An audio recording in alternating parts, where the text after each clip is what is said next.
हिमालय की गोद में बसा हुआ एक ऐसा स्थान जहाँ प्रकृति अपनी अनुपम छटा बिखेरती है। ये एक स्थान है थाना बुग्याल नामक गांव से करीब 10 किलोमीटर की दूरी पर स्थित यह बुग्याल मानो स्वर्ग के समान है।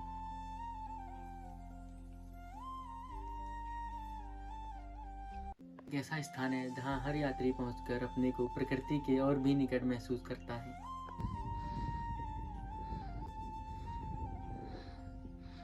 मेरे मित्र कम्मू पहाड़ी ब्लॉग निकल पड़े हैं शांति और रोमांच की तलाश में इसी अद्भुत बुग्याल की ओर। तो चलिए उनसे बात करते हैं और पूछते हैं।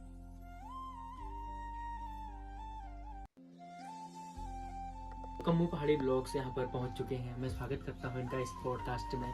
तो बताइए आपने कैसा अनुभव किया वहाँ उस स्थल पर, उस अद्भुत स्थान पर जहाँ पर आपने एक दिन पूरा बिता के आए हैं। बिल्कुल भाई साहब, हम बताएंगे अपने अनुभव को, आपसे शेयर करना चाहेंगे। हाँ जी बिल्कुल। सर्वप्रथम हम हुकरा गांव से हमारी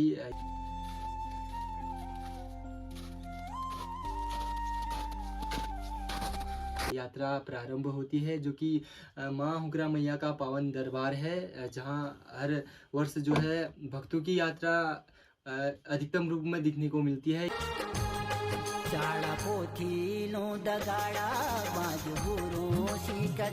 यहाँ से मेरा भाई साथ में था, उसको भी मैं अभी दिखाऊंगा। और हमारी यात्रा सुबह सुबह से शुरुआत होती है। अपना भाई यहाँ पर बाहुबली बन चुका है, मैं पीछे का टप्पा हूँ। अपने गांव से निकलते निकलते हम पहुँचते हैं बुग्यालों की ओर। पहले लगता है जिलम बुग्याल, वहाँ से थोड़ी ऊपर जाने पर हमको मिलता है, वहाँ से 5 किलोमीटर और जाने पे मिलता है हमें थाला बुग्याल।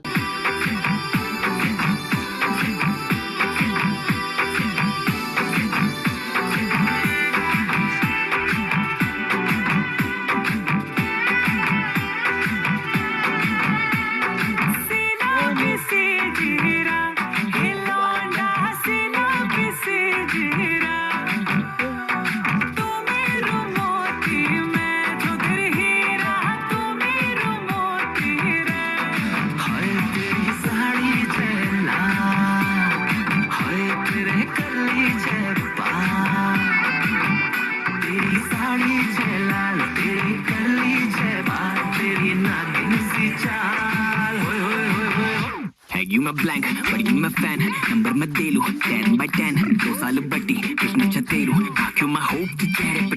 होते होते हुए हमने बर्फ भरी रास्ताओं का हमने सफर किया, जहां हमें अद्भुत दृश्य दिखने को मिले। उसके बाद हम थोड़ा थोड़ा ऊपर गए, नंदा देवी का पावन कुंड पे हमें दर्शन करने को मिले।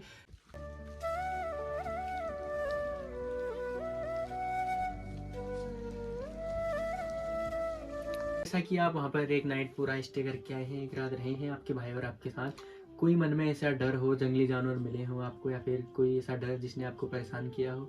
हाँ बिल्कुल। जो भी नए नए ट्रैकर्स होते हैं, हम भी एक नए ट्रैकर्स के रूप में वहाँ गए हुए थे। पहले तो लग रहा था कि एक रात कैसी बिताई जाए।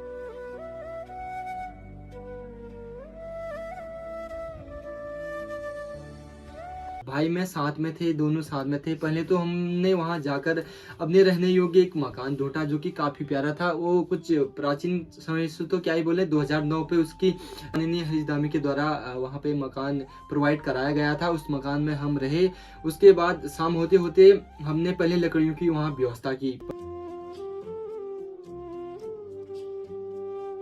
पर्याप्त रूप से, क्योंकि शाम होने से पहले लकड़ियों और पानी का व्यवस्था करना बुग्यालों में बहुत इम्पोर्टेंस होता है, आपको पता ही होगा। जब आप अपने घर से निकले थे तो आप कितने घंटे में वहाँ पर पहुँचे थे? वहाँ पे ये हुआ कि शुरुआती में मतलब हम चलते चलते गए वहाँ जाने तक। घर से हम लगे थे मॉर्निंग के 6 बजे से हमारी यात्रा शुरू हुई थी। जाते जाते हमको वहाँ मतलब दिन के 2 बज गए, 2:45 पे हम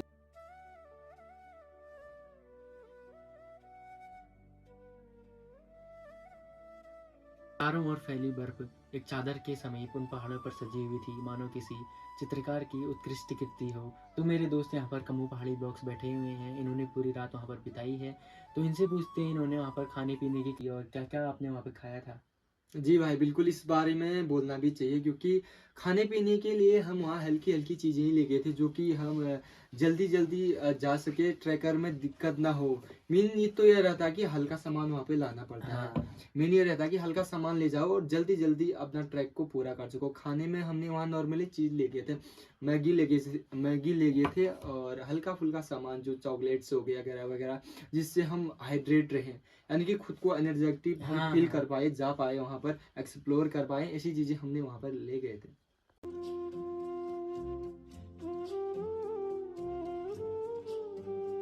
तो कमो पहाड़ी जी, रात को अनगिनत तारों से भरा हुआ आसमान आपको ऐसा लग रहा था कि बुग्यालों पर ही उतर आया हो। बिल्कुल लग रहा था, जो है ना, बुग्यालों और गांव में बहुत अंतर है। रात में वहाँ कोई शोर शराबा नहीं होता है, एकदम शांत रहता है मौसम और साफ स्वच्छ रहता है। होते हैं तो हिमालय, जो कि पूरे बर्फ से ढकी हुई चादर टाइप की लगती है, तारों से उनमें जो चमक होती है वो बहुत दिव्य भव्य दिखती है। तो आपने जो वहाँ जाके अनुभव किया और जो आने वाले ट्रेकर है, हम भी सोच रहे हैं कि वहाँ एक बार बिल्कुल दर्शन किया जाए, तो आप हम्म। क्या कहना चाहेंगे?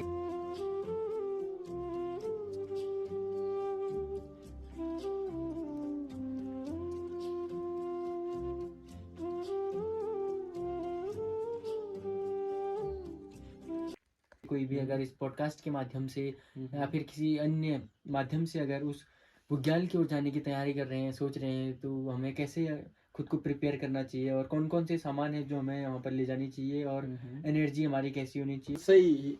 हर ट्रैकर के मन में ये क्वेश्चन रहता है कि हम वहाँ कैसे पहुँचे और किन किन सामानों को हम वहाँ ले जाएं जो हमको मजबूत रखें, वहाँ जाने तक हम हेल्थी रहें। तो ये बहुत अच्छा सवाल है। वहाँ तो पहले जाने के लिए आपको हल्के हल्के चीज़ सामान ही ले जाने पड़ेंगे, जैसे शूज़ वगैरह वगैरह, जो वहाँ जाने योग्य हो। ऐसा ना हो कि रास्ते पे ही कोई शूज़ या कोई चीज़ें, ऐसी चीज़ें टूट जाए, फट जाए। हल्की चीज़ें ले जाओ और अच्छी चीज़ें ले जाओ, वहाँ बुग्यालों में जाने में आपको अच्छा लगे। और हर ट्रैकर्स को यह यात्रा अवश्य ही शुरू करनी चाहिए, क्योंकि बुग्यालों में जो सुख, जो चैन है, वो शहरों की भागती हुई दौड़ती हुई दुनिया में नहीं मिलती।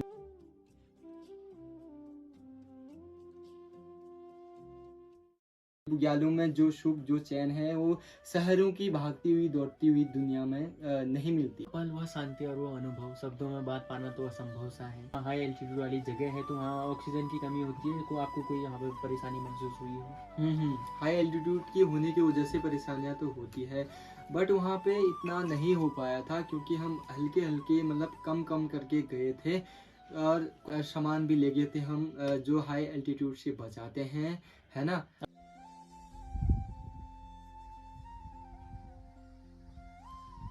भोर की स्वर्णिम बेला में जब सूर्य की पहली किरण बर्फ से ढकी पहाड़ों पर पहुंचती होगी, तो वो पल आपके लिए कैसा रहा? वो पल इतना अच्छा लगा, मतलब उसका जिक्र मैं अपने शब्दों से बयान नहीं कर सकता, क्योंकि जब आप खुद उन बुग्यालों को एक्सप्लोर नहीं कर पाते हैं, तब तक उन बुग्यालों का आप जो है लुत्फ नहीं उठा सकते हैं। हाँ जी, बिल्कुल।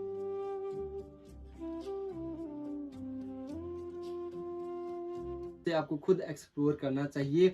असली अनुभव, असली आनंद तब होता है जब आप खुद वहाँ पे ट्रैकिंग करते हो या खुद से सीखते हो चीज़ें। बालचंद कुंड है, जो कि हर साल नहीं बोल सकते, क्योंकि तीसरे साल में जो है वहाँ यात्रा निकलती है, जो कि 2-3 दिनों की रहती है। सर्वप्रथम यहाँ से लोग जाते हैं ब्रह्म कमल पुष्प को लेने नंदा देवी कुंड, जो कि बालचंद कुंड से कई किलोमीटर ऊपर है। वो पहले दिन ही निकल जाते हैं उस यात्रा के लिए, जो कि कई लोगों को भी पता भी होगा, जिसको पता नहीं है इस कास्ट के हिसाब से आपको मैं बताने की कोशिश कर रहा हूँ।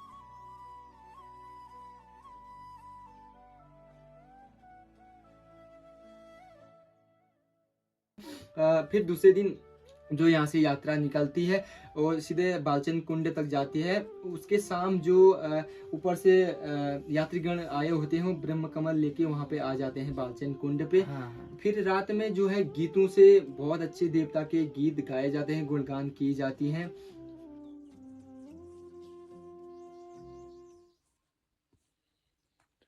थाना बुग्याल केवल एक स्थान नहीं बल्कि एक अनुभव है। आपने कमू पहाड़ी ब्लॉग्स के माध्यम से इस पॉडकास्ट में इनसे सुन लिया है और जो भी चलचित्र हमने दिखाए हैं इस पॉडकास्ट में वो भी आपने भली भांति देखते हैं। तो एक बार मैं इनका तहे दिल से धन्यवाद करता हूँ। इन्होंने इस पॉडकास्ट को एक बखूबी रूप में निखार दिया है, तो बहुत बहुत धन्यवाद। बिल्कुल जी, जो है ना मैं भाई का भी बहुत शुक्रिया अदा करना चाहूँगा। उनके माध्यम से ही ये पॉडकास्ट जो है पूर्ण रूप से सफल हो पाया है। जो है ना भाई का इसी तरह मेरे साथ सपोर्ट रहता है, तो प्लीज़ इस टाइप के पॉडकास्ट या कुमाऊं से जुड़े जो भी कल्चर वीडियोस होते हैं उसको आपको देखने के लिए कमू पहाड़ी ब्लॉग्स को ज़रूर सब्सक्राइब करना है।